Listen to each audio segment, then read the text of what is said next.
And we're back. We are. We are back, and we've got the second set of matches for you here. We're going to have the well-known player Btang. Yep. Btang. Going against the relative unknown. Yeah. The Chris upstart. Loranger. Yeah. I believe his gamer tag is HuK. Yeah. Yeah. Something like that. Yeah. Yeah, and he's as popular as all of the HuK movies. Yes, which is not very popular at all. No, not very at all, but we'll see if this if he's going to be Edward Norton? Yeah, this upstart Protoss can pull anything off. Yes. Yeah, can he be the Eddie Norton Jr.? Meanwhile. Or will Btang take this? Ooh. Let's see. Well. Down here on the left position of Orbital Shipyard, it is from Team Evil Geniuses, Chris Loranger HuK. And his opponent, up here, sporting the color of Tang, it is Btang, Nicolas Cage. Nicolas Cage. Yeah. I was just going to mention that. I think this is the most important part of the map. Yep. Nicolas Cage seems to, he's been in everything, hasn't he? He certainly has. At least most things. Yes. I think he should be in more of the things. I think he should. I think he's not in enough things, and we need him in more things. I'm not sure that he's ever been in a Christmas special, but I want to see that. I want to see him in a StarCraft Christmas special. Ooh. That would be good, too. We do have all these things happening. This upstart Protoss doing something very upstartish indeed. This is Proxy 3-gate. Yes. He is adding on gas, so it's most likely going to be Adepts. Mm-hmm. That is very aggressive, to say the least. It is. It can be quite effective. We do see a gas hatch pool. Yep. It's, now this will get spotted immediately by the Overlord. Yes, the Overlord. But it may not even. It may not matter. It's pretty close. Yeah. This I've heard Mr. Loranger has pretty good control. He does. Top 7. Yes. I think. I think that's right. Yes. Yeah. Something like that. And putting down. He's really going big on this position here. Yeah. Cybercore even being started at that spot. So there's no fallback. He's committed. He's committed to this one. We do see a Roach Horn actually coming down from the Zerg player. Yep. That's actually going to be very useful against the Adepts, but he is going to have a couple Zealots coming in his face very quickly. 6 Lings about to pop, but will come down to the micro a little bit. Yeah. Spine starting there. May have wanted to start that a little bit earlier. They take a while to get going. Yes, very long time. Yeah. The Lings, though, trying to zone out these Zealots for the time being, but as that number mounts, that's going to be a tougher and tougher task. Neither player really wants to take any free damage, so they're both dancing back and forth. Queen does pop out. Almost gets us around there on the Zealots, but does decide to pull away, realizing that the third Zealot comes in. First drone does go down, and second drone, and denying gas mining, very important. He has 145, so there's plenty for those Roaches, but still. Yep, just pulling off to the other base here. There's not really going to be a way he can defend this, or this base at least, but could do reasonably well to still hold the main, although I think he might be a little misguided in even trying. That was to hold this one. Smart move from HuK right there. He sent one Zealot to fight the Queen in the main, and while that was unmicroed, it was killed as the main fight was going on, which HuK also won. First Adept coming in. Adept. And picking off these, put damage at least on the Roaches. Yes. Does at least temper the ability to kite here, and so did the Stalkers as they come in. But 5 Roaches, pretty decent at this point. He's falling back. the spine. Yeah, moves it actually farther away. I would have thought he'd jump that forward a bit. It's going to create an opportunity for some significant drone damage. Already picks off 3 and going after the spine. Might be able to take that down. Ooh, first Stalker does go down. And spine is just going to barely survive. Wow. Yep, does live there. Roach getting away. Yes, nice micro, but unfortunately no mining time. Spine does go down. Nice target fire from the Stalkers. And unfortunately, neither of the Queens was able to get like a creep tumor down. Yes. Which is going to limit his mobility here on the creep. He's being pushed back by these Stalkers, which just have much better agility in this situation. Yeah, the micro potential is a lot better, and HuK does have exceptional micro. Finally picks off that last Roach. And we're going to see the GG called. Well played from HuK. Booyah.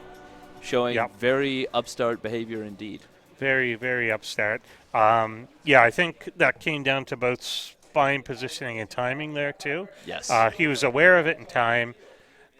Maybe if he could get the spines out in front of the base as opposed to in the mineral line. Like, I understand the mineral line to build it, but then when he makes that move, he moved it away as opposed to forward. I'm not sure, though. Yeah, not a great decision there. And if you can afford it, I don't know if he really could have, but two.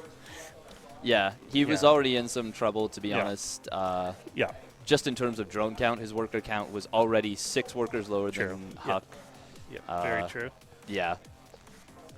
So that's the problem with going for those roaches is they're a little more expensive. They can be. They can be. Yeah, they can be. But they've got more special awesomeness abilities too. Yeah, they do. Yeah. Like pushing, pulling, tugging. Yeah. Yeah. And being trapped in a box. Yeah. Yeah. You can actually box them and add them to any hotkey you desire. Yep. And I think we're jumping into game number 2 here now. Yes, we are. Yep. Gonna see if Btang can pull it back. Yeah. Yeah. Or if HuK's gonna pull the upset. Exactly. My money is on the towers in this game. Yeah, the dust towers. I think so. Well, if anyone could do this, Btang, it'd be you. So So go for it. I hear them. I hear a chrono boost. Yep. Ooh. Chrono boost now automatic. Yep. And I see a probe going out immediately. Yes. So, with a sneaky probe in the bottom left position, it is from Team Evil Geniuses, HuK. And his opponent, trying to survive, trying to stay strong, it is Nicolas Cage's Btang. Nicolas Cage. It's a difficult voice to do. It is. Oh, that was way better than mine. That was unquestionably better. Yeah, but you have to get like quiet then loud, rationally. Yes. At various times. Yeah, we do see a gas pool coming down from Btang. Looks like he might be thinking about doing something cheesy himself, but HuK's beat him to the punch. He is. He's gone for that pylon outside of the base already, going for the gateways again. We said this about Massa, and this equally applies to HuK, that they will play you for as long as they feel is necessary to kill you. And not HuK a moment doing longer. that. Yeah, not a moment longer than that. Just going to go pull this out and try basically the same thing. He clearly thought from that last game that he's going to win on the micro side of things and that he's going to be able to take advantage. Yeah, well, it's not a bad decision. Saves now. him some time. Maybe gets him a little. It is still relatively early here. Yeah. Gets him a little bit of time. Maybe grab a coffee. Yeah. Thinking a little ahead there. But this time he is going to have 2 gases instead of just the one. I think he only stayed on 1 gas last game.